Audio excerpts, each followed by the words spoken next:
I'm expecting this to be crispy at masarap. Let's go! Yan. Sausaw natin dito sa dip natin. Crispy.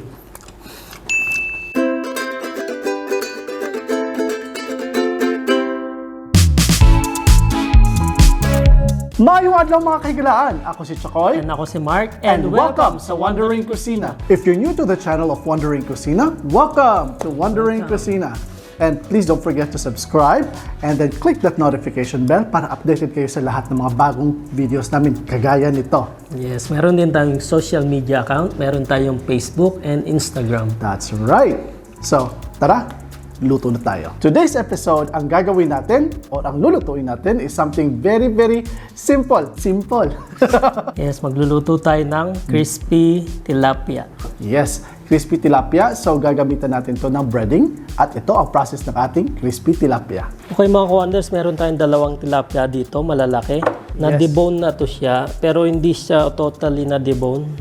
Tinanggal lang yung malalaking Tinanggal lang yung spine, yung main bone structure niya. Pero meron pa tong buto dito banda. dito sa may mga sa tiyan niya. Yan, sa tiyan. Punasan lang natin siya ng tissue. Idampi lang natin yung tissue para mawala yung ano niya, mawala yung tubig.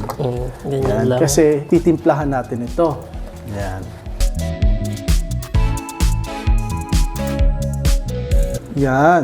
So now, titimplahan natin to ng asin. Lagyan lang natin ng asin. Kabilaan.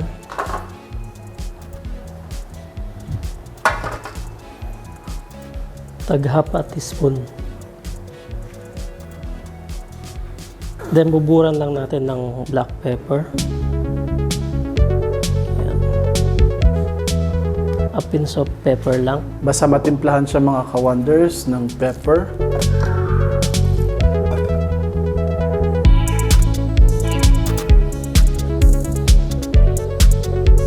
Then meron tayong garlic powder. Timplahan lang natin ng garlic powder.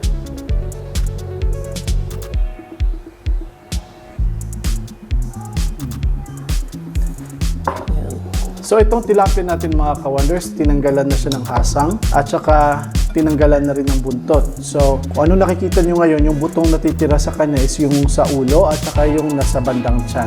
Para na siyang daing na That's right. walang buto. Ready for daing pero hindi siya daing. And then we're going to put Paprika. Tag-half a teaspoon in by side. Every side half teaspoon.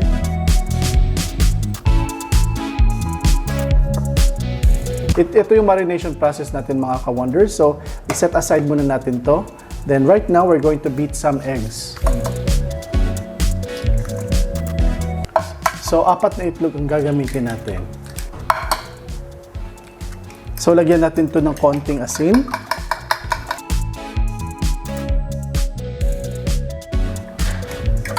So mga ka-wonders, maglagay lang tayong cornstarch dito sa lagyan Yung natin. sakto lang mga ka-wonders, kayo nang mag-tansya na enough doon na ma-coat natin yung ating tilapia. Yan. Back to back yung pag-coat natin sa ating tilapia. So, then sa other side naman sa lalagyanan, maglalagay tayo ng breadcrumbs. So, ang gamit natin dito na breadcrumbs is Paco. Yung Tangko breadcrumbs na pang-Korean. Pero kung may iba kayong breadcrumbs, ayos lang ha. Kung ano yung anong available sa inyo. So, magpainit na muna tayo ng mantika. Yes.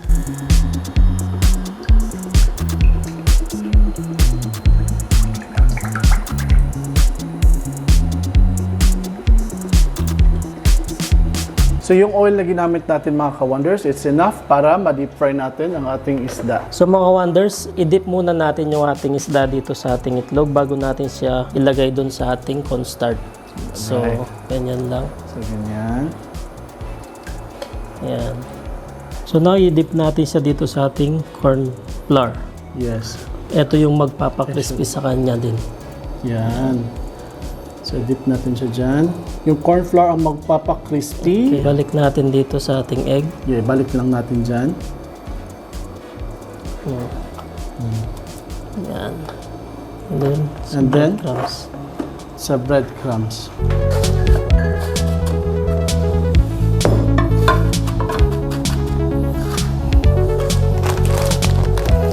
Dagdagan natin ng breadcrumbs. Yan. Yan, baliktad natin. Tapos baliktarin natin. Yan. Lagay mo. So, we'll have to make sure na yung oil natin is super init kasi para maging crispy siya immediately itong maluto agad yung ating isda at mag-crispy siya. And then gawin din natin sa isa pang isda natin. Yan. Talagang enough lang yung ano natin, yung itlog na ginamit. So, yan. Basahin lang natin. And then dito sa ating corn flour or sa ating cornstarch.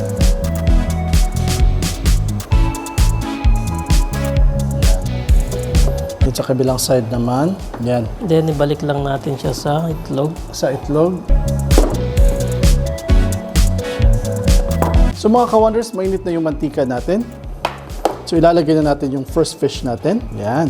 Nako, I'm expecting this to be crispy at masarap. Let's go. Yan.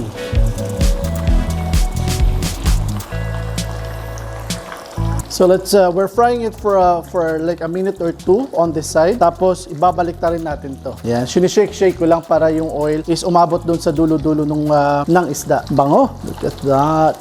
Yan. And then balik na rin lang natin. I will need the help of this thing. Itong strainer kasi mas malawak siya. Yan. Yan. Yan. Then, ang technique ko dito, kasi konti na lang tong itlog na nandito. So, ito na lang ito yung tirang breadcrumbs. Although may breadcrumbs pa tayo sa bag. So, dito sa nilagyan natin ng breadcrumbs, diretso ko na lang siya dyan. Ganyan. Yan. So, yan. Tabunan lang natin siya. And then, baliktarin natin.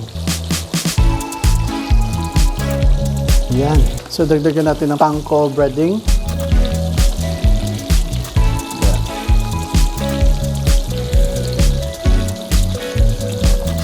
Talaga yung covered siya ng pangko. Or fully covered talaga siya. Yan. So, check lang natin mga ka-wonders ang kabilang side. Yan.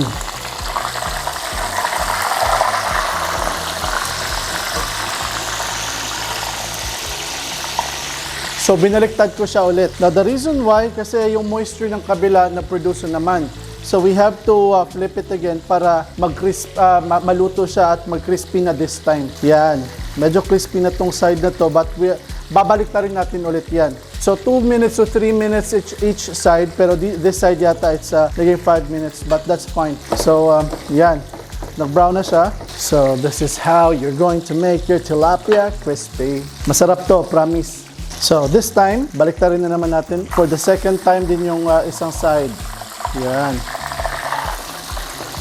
Yan. Okay mga ka-wonders. So this one's done. Tatanggalin na natin to. Medyo yung gitna hindi pa masyado. Yan. I think that should be okay. I guess. Lagyan na natin mainit na mantika yung gitna para maluto. So, luto na to mga ka-wonders. Look at that.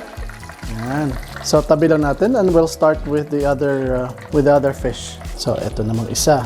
Before natin isa lang itong isang isda mga ka-wonders, we need to make sure na mainit na ulit to. Mainit na ulit yung mantika natin.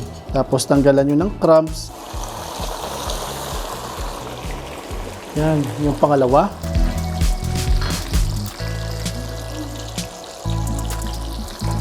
Baliktad lang natin mga ka-wonders.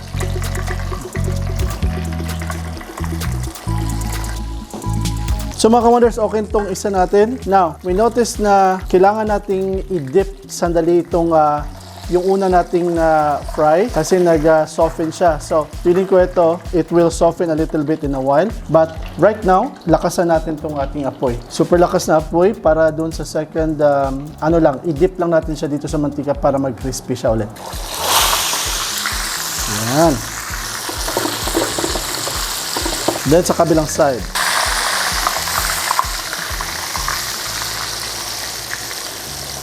Yan. And this should be done. Patayin na natin. And then, ipatuluin na natin yung mantika. Yan. There you go. Dalawang dambuhalang tilapia. Sa ating gagawin mga ka-wonders, let's do the sauce. For our sauce, gagamit tayo ng yogurt.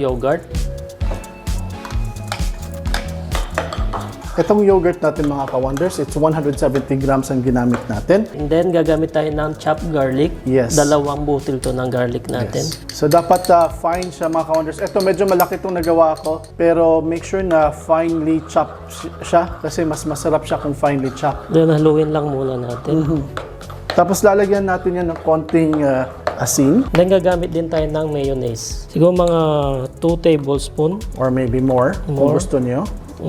Yes. For now, yan na lang muna and we'll taste it in a while kung okay na yung lasa. And then we're going to add like half a teaspoon of salt and then half a teaspoon of black pepper. Then, lagay na rin natin yung ating parsley. Yes. Ito, chopped parsley. Now, if you think the sauce is not thick enough, pwede nyo pang dagdagan yan ng mayonnaise if you like. So, you've got different options of mayo. Pwede Japanese mayo kasi sobrang sarap nun. Naubusan na kami. So, ito na lang yung regular mayo natin na which is regular. So, mga ka-wonders, yung consistency niya is actually very liquid. Let's add more thickness. Dadagdagan natin ng mayo. Yan. Mukhang okay na yan, pero kailangan lang natin talagang i-mix yan ng maayos. Yan, okay na to. So, tikman natin if it's okay sa salt, Chef Mark. So, mga ka-wonders, okay na itong ating dipping sauce. Masarap na yun, Chef Mark? Sarap na. Ayos Okay. na. Okay na yung timpla. Alright. So, tikman na natin. So, eto na yung platter ng ating crispy tilapia. Yan. Yes, mga ka-wonders, available na po to. If you want to order, please click mine. Joke. So, eto na. So, sobrang simple. Medyo messy lang yung pagkagawa namin, but you get the idea. So, ganyan lang pagpa-crispy. So, tikman na natin. Sarap. Perfect. Perfect. So, sausaw natin dito sa dip natin. Crispy. Panalo.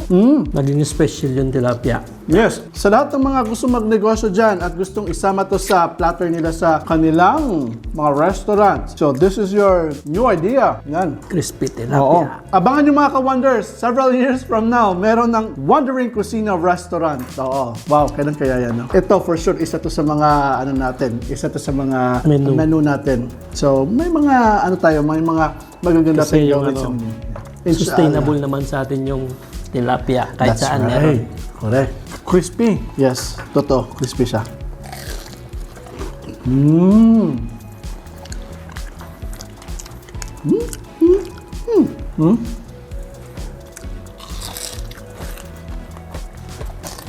So there you have it mga ka-wonders. That's our episode for today. Ang Crispy tilapia. That's correct. Ang sarap at napakasimple. Another simple recipe from Wondering Kusina na pwedeng pampulutan, pang fiesta, pang birthday, at lahat na. Ang restaurant. Oh, exactly. So, there you have it mga ka-wonders. Thank you very much for watching and maraming salamat sa mga lahat ng mga sumusuporta ng Wondering Kusina. Ako si Chakoy. O si Mark. Stay cool, stay safe, and peace.